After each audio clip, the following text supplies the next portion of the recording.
1950ના દાયકામાં ભારત પાસે એક મોટું કામ હતું. કરોડો લોકોને ગરીબીમાંથી બહાર કાઢવા અને ખેતી આધારિત અર્થતંત્રને ઝડપથી આધુનિક બનાવવું. પણ શરૂઆતથી જ સરકાર કાયદાકીય ભીંત સાથે અથડાઈ ગઈ. આ ચાર્ટરે વિરોધાભાસ બતાવે છે જે નવી બનાવેલી બંધારણમાં જ હતું. એક બાજુ, દસ્તાવેજમાં ડાયરેક્ટિવ પ્રિન્સિપલ્સ ગવર્નમેન્ટને સંપત્તિ ફરીથી વહેંચવાનો અને સમાન સમાજ બનાવવાનો આદેશ આપે છે. બીજી બાજુ, એ નાગરિકોને ખાનગી મિલકત મેળવવાનો અને રાખવાનો સંપૂર્ણ અધિકાર આપે છે.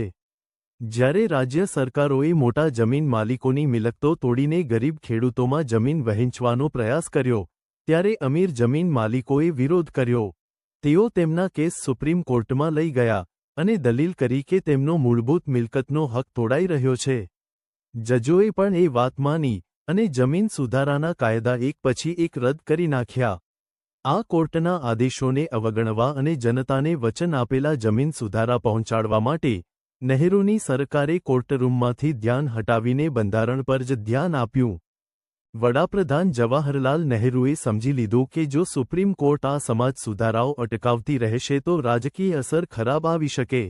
તેનો ઉકેલ એ હતો કે કાયદાકીય રીતે જ્યુડિશિયરીને સાઇડલાઇન કરી દેવું. 1951માં બંધારણ લાગુ પડ્યા પછી માત્ર એક વર્ષમાં નહેરુએ પહેલી સંશોધન પસાર કરી.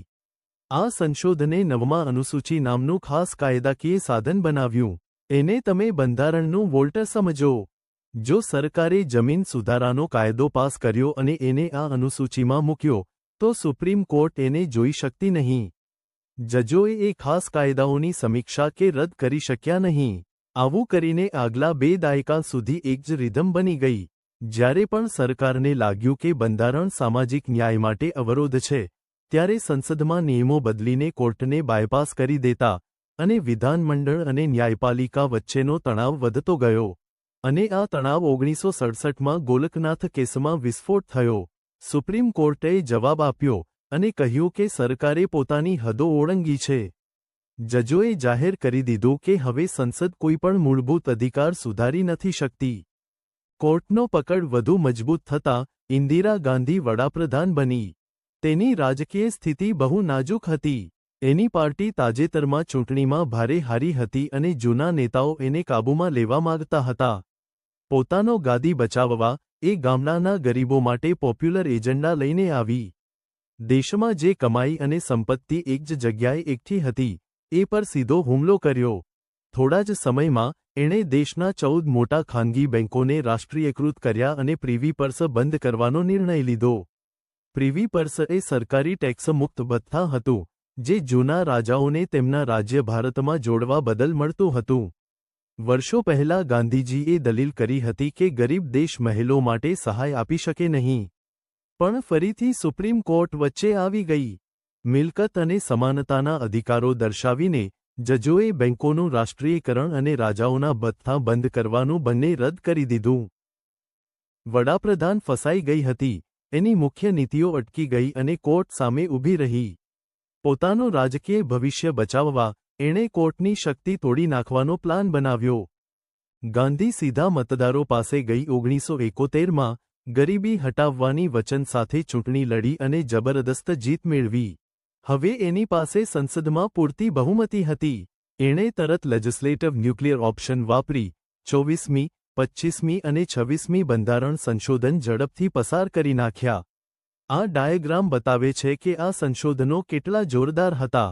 એમાં સ્પષ્ટ લખ્યું હતું કે સંસદ પાસે બંધારણનો કોઈપણ ભાગ બદલવાનો કે કાઢી નાખવાનો આખરી અધિકાર છે. વધુ મહત્વની વાત, એમણે સુપ્રીમ કોર્ટ પાસે આ ફેરફારોની સમીક્ષા કરવાની શક્તિ જ છીનવી લીધી. કાયદાકીય રીતે જજોને ઓવરરાઇડ કરીને એક્ઝિક્યુટિવ બ્રાન્ચે દેશના બંધારણ પર લગભગ સંપૂર્ણ કાબૂ મેળવી લીધો. 1973માં ક્ષમવાનંદ ભારતી નામના સાધુએ પોતાની કેરળની આશ્રમની જમીન બચાવવા કેસ દાખલ કર્યો. કેમ કે સરકારે 29મી સંશોધન દ્વારા જમીન કાયદાઓને સુરક્ષિત કર્યા હતા. ભારતીની લીગલ ટીમે સીધો હુમલો કર્યો અને 24મી, 25મી અને 29મી સંશોધનોને જ પડકાર્યા. આ પડકાર સરકારના બંધારણ બદલવાના અધિકારના મૂળ પર જ હતો. પ્રશ્ન એ હતો કે સંસદની કાયદાકીય હદો છે કે નહીં. એ માટે સુપ્રીમ કોર્ટના 13 જજોની સૌથી મોટી બેન્ચ બેઠી. મહિનાઓ સુધી ભારે દલીલો પછી કોર્ટે એક સ્માર્ટ કોમ્પ્રોમાઇઝ કર્યું। 7થી 6ના જરા જ તફાવતથી જજોએ માની લીધું કે ઇન્દિરા ગાંધીની સરકાર ટેકનિકલી સાચી હતી। સંસદ પાસે દસ્તાવેજનો કોઈપણ આર્ટિકલ સુધારવાનો અધિકાર છે, પણ એમણે એક મોટું વેતાળ ઉમેર્યું, જેને આજે બેસિક સ્ટ્રક્ચર ડોક્ટ્રીન તરીકે ઓળખાય છે। કલ્પના કરો કે બંધારણ એક બિલ્ડિંગ છે। કોર્ટે કહ્યું કે સંસદ બહારની દિવાલો, છત કે રૂમનું રંગ કામ બદલી શકે છે, પણ ધારાસભ્યો ધારો કે ફાઉન્ડેશન તોડી ન શકે। સંસદ પાસે બંધારણની મૂળ ઓળખ નષ્ટ કરવાનો અધિકાર નથી। સરકાર લોકશાહી, ધર્મનિરપેક્ષતા કે ન્યાયિક સમીક્ષા જેવા પાયાની વાતો દૂર કરી શકે નહીં। એક જ ફટકામાં કોર્ટે એક્ઝિક્યુટિવ બ્રાન્ચની આખરી શક્તિ છીનવી લીધી। એમણે જાહેર કર્યું કે ધારાસભ્યો લોકોની ઈચ્છા દર્શાવે છે, પણ બંધારણનું મૂળ હંમેશા સર્વોચ્ચ રહેશે। ઇન્દિરા ગાંધીનો જવાબ પલટામાં જ આવ્યો।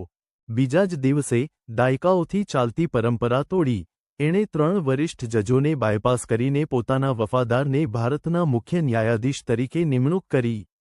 આ પાવર કન્સોલિડેશનથી 1975ની ઇમરજન્સીના અંધકારમય દિવસો આવી ગયા, જ્યાં 21 મહિના સુધી નાગરિક સ્વતંત્રતાઓ બંધ કરી દીધી, રાજકીય વિરોધીઓને જેલમાં નાખ્યા અને સરકાર ડિક્રી દ્વારા શાસન કરતી હતી।